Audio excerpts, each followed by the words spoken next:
Rafael Fiziev called out Kevin Lee. Now, I saw this at bjpen.com, which is a fairly reliable website, and they're fairly updated. They missed the mark on this one so tremendously because they said Rafael Fiziev hilariously calls out Kevin Lee. There was nothing funny about it. It was a really weird video.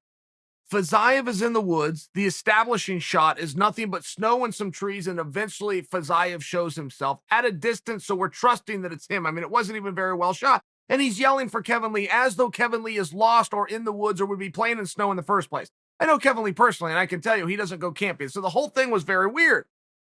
I'm not against weird. I'm against anything that gets attention, and here we are talking about it. What I'm against is that bjpen.com called this hilarious. Like, what level of sense of humor do you have? How would you even find this moderately funny? I don't believe that the author of said piece, Fiziev, ever meant to make you laugh. It wasn't intended to be funny. It wasn't funny. There's nothing about snow that's funny. There's nothing about cold weather that's funny. There's nothing about Kevin Lee being lost in the snow in cold weather that's funny. And there was nothing about calling out Kevin Lee by shouting for him in said snow with the shot done, I would assume, presumably by an iPhone, just because the visual is so poor. You couldn't begin to get funny out of this, but bjpen.com called it funny. Now, I don't think BJ has anything to do with the site. It would explain if he did. If BJ was the editor of the site, we will now know that BJ and the alcohol problems are ongoing. That would be an explanation as to how we got to that this was funny, but they didn't even say funny. They didn't say amusing. They said hilarious. Hilarious is the highest level of comedy that you could achieve. You start with a chuckle. You move on to laughter. You eventually, if you're lucky enough, will get to the level of hilariousness, which is what bjpen.com called this call out. It was very baffling. I didn't get it. I still don't know that I get it. I will give it some compliments because nobody calls out Kevin Lee. Nobody knows who Fiziev is. That's not Fiziev's fault. He's 9-1. He's done a damn good job, and he's a fun fighter to watch. It's just one of those things. So him attaching to Kevin Lee, who's going to cut some promos, be fun at a press conference, and make sure that you're a main card bout, I'm on board. I'm just a little bit lost at why they called it hilarious. Why not just post the video? You're not going to clickbait anybody into doing anything that Fiziev does right now. Fiziev fights men in a steel cage on Saturday night, and people don't watch. Why are you going to clickbait them into watching a video by lying about it being humorous? You see where this gets weird? And I'll tell you another one that I don't fully understand. And I know everything. I know everything ahead of time.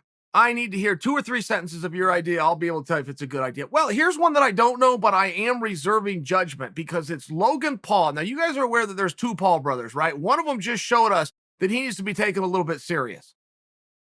By proxy of Jake Paul's win, Logan Paul has decided that he now matters in the boxing world. Now, that is not true. That is a misunderstanding of oneself, but this is being done by one half of the greatest duo in boxing right now when it comes to marketing. So I'm very reserved to see how Logan gets himself a level of interest. And don't forget, he wanted to fight Floyd. Now, Floyd has been fighting unknown guys for years and selling out arenas. The problem with Logan is people do know who he is and they know that he sucks. Now, both the Pauls are legit tough guys, but we're talking about Floyd, right?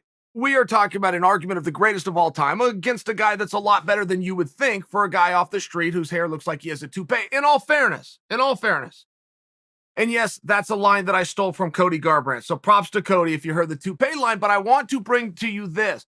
Logan versus Floyd was so underwhelming and people had such a lack of interest that they pulled it. It got pulled. Promoters said, man, we're out. We can't get any media behind this because Jake beats Ben. Logan has stepped back in and says Floyd's back on the table. Now, I can't imagine how a fight that was so bad 1 month ago, a promoter pulled 2 stars. It appears to be all you need in boxing right now. They had that, a willingness of 2 stars. They had to pull it. I haven't figured out how Jake Paul proving that he needs to be taken more serious than not equals Logan needing to be taken more serious. And the message here is not for Chael to spit on the idea of Logan versus Floyd. The message here is we might learn something. This recipe wouldn't work. If a fight is so bad that the media won't pick up on it and you have to scrap it, you really can't return to that, right? Even within the judicial system, that's called double jeopardy. But there's a reason that you don't try a guy a second time. Is it just because it's against the Constitution? It's because it's a waste of time. If it didn't work once, it's not going to work again. Let the poor guy go. So it'll be very interesting to see if Logan can patch this up with Floyd. And if anybody can do it, it's Dumb and Dumber over here that are outsmarting everyone. And I'm very open to the idea. I'm very open to studying what happens and coming back and telling you guys how Logan got it done. Because it is up against it. It seems like a waste of time. And it almost seems embarrassing that you keep knocking on a door and the girl keeps telling you, I don't want to go to prom with you, but you just won't let it go. Move on. Take somebody else. The dance is going to take somebody else, right? It's one of those things. And Logan could take somebody else, but he's not choosing to. He's choosing to go to the ball with Floyd. I don't know why. And generally, I would point out all of the errors in this decision making. It's just that these two haven't missed yet. At some point, it's not the horse, it's the jockey. And I'm not willing to dismiss our shot in the Derby here as long as one of the Pauls is being the jockey, and one of them is. Nothing historically points to the direction of Jake getting a win and thus elevating Logan. Nothing. But Logan's saying that it does, and he hasn't been wrong yet.